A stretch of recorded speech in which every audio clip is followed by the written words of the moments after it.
the bottom of page 76. As they talked, the BFG was galloping fast over the land.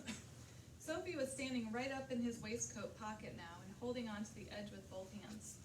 Her head and shoulders were in the open, and the wind was blowing in her hair.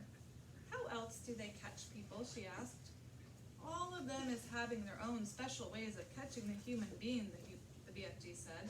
The meat-dripping giant is preferring to pretend he is a big tree growing in the park. He is standing in the park in the dusky evening, and he is holding great big branches over his head. And there he is waiting until some happy families is coming to have a picnic under the spreading tree. The meat-dripping giant is watching them as they lay out their little picnic. But in the end, it is the meat dripper who is having the picnic. It's too awful, Sophie cried. The gizzard gulping giant is a city lover, the BFG went on. The gizzard gulper is lying high between the roofs of houses in big cities. He is lying there snuggy as a sniggler and watching the human beings walking on the street below. And when he sees one that looks like it has a whoppsie good flavor, he grabs it. He is simply reaching down and snitching it off the street like a monkey taking a nut. He says it is nice to be able to pick and choose what you is having for your supper. He says it is like choosing from a menu. Well, don't people see him doing it? Sophie asked.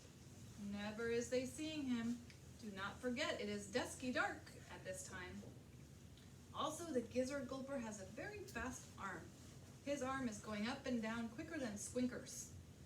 But if all these people are disappearing every night, surely there's some sort of an outcry, Sophie said. The world is a whopping big place, the BFG said. It has 100 different countries. The giant is clever. They is careful not to be skittling off to the same country too often. They is also switch-fiddling around.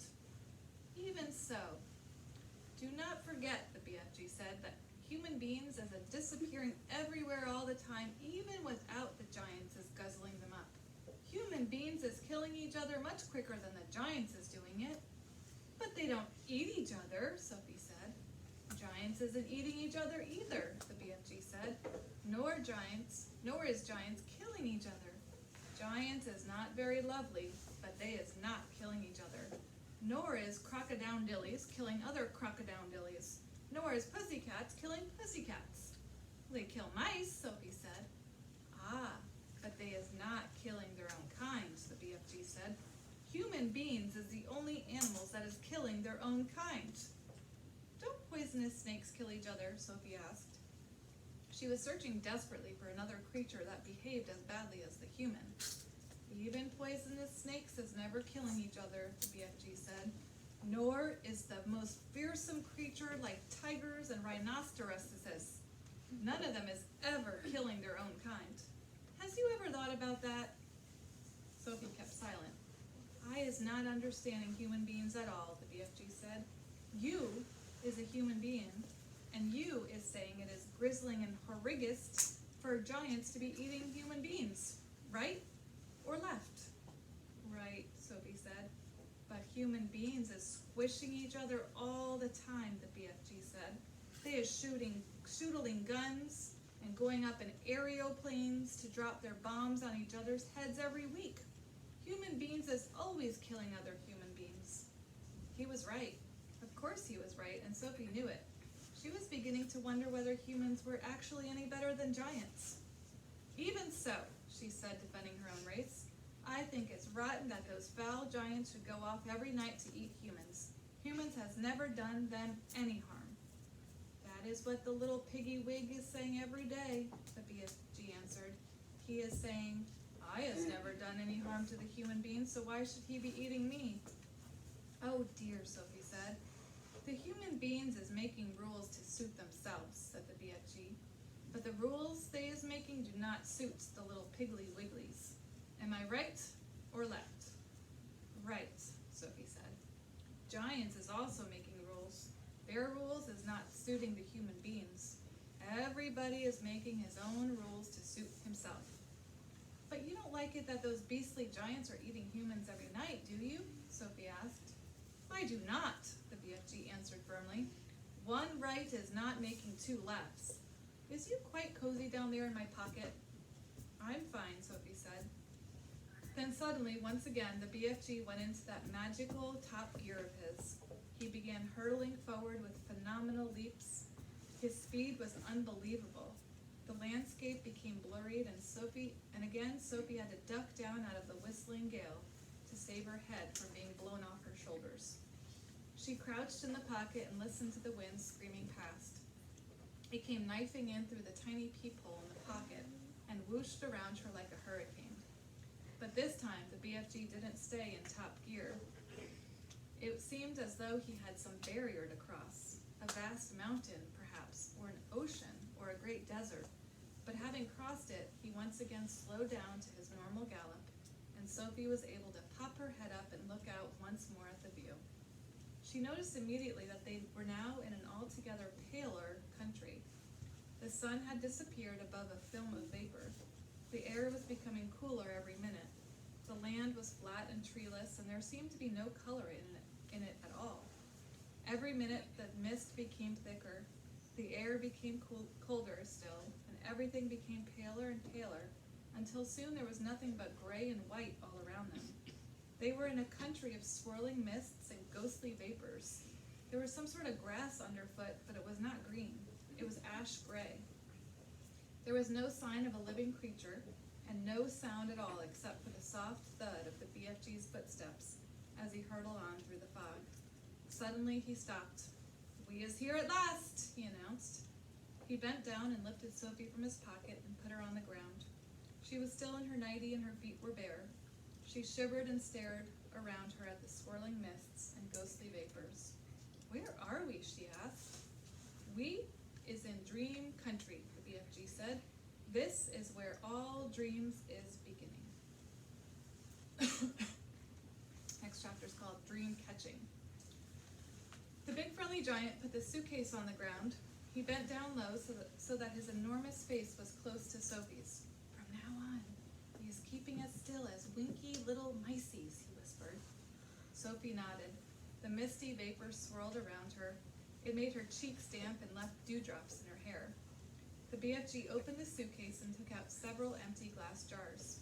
He set them ready on the ground with their screw tops removed. Then he stood up, very straight. His head was now high up in the swirling mist, and it kept disappearing, then appearing again. He was holding the long net in his right hand. Sophie, staring upwards, saw through the mist that his colossal ears were beginning to swivel out from his head. They began waving gently to and fro. Suddenly, the BFG pounced.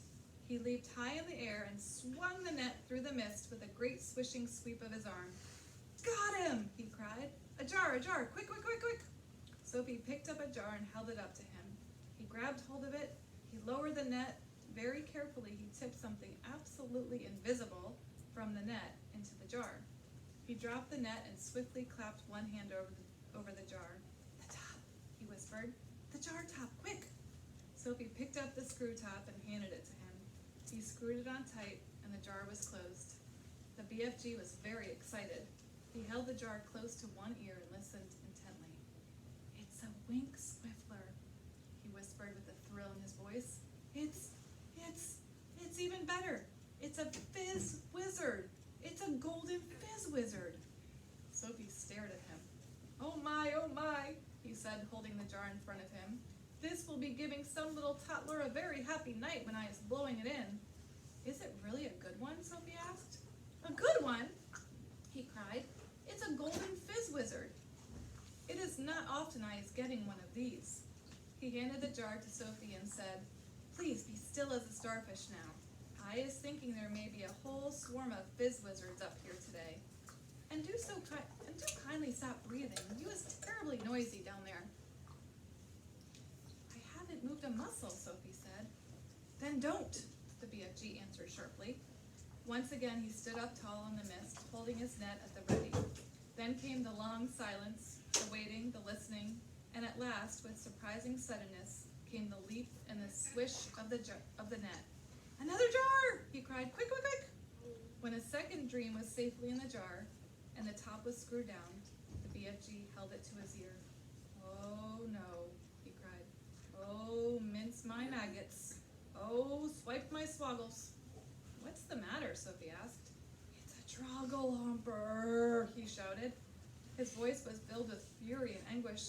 Oh, save our souls, he cried. Deliver us from weasels. The devil is dancing on my dibbler. What are you talking about? Sophie said. The BFG was getting more distressed every moment. Oh, bash my eye bones, he cried, waving the jar in the air. I come all this way to get lovely golden dreams, and what is I catching? What are you catching? Sophie said. I is catching a frightsome Trogglehumper, he cried. This is a bad, bad dream. It is worse than a bad dream. It is a nightmare. Oh dear, Sophie said. What will you do with that? I is never letting it go, the BFG cried.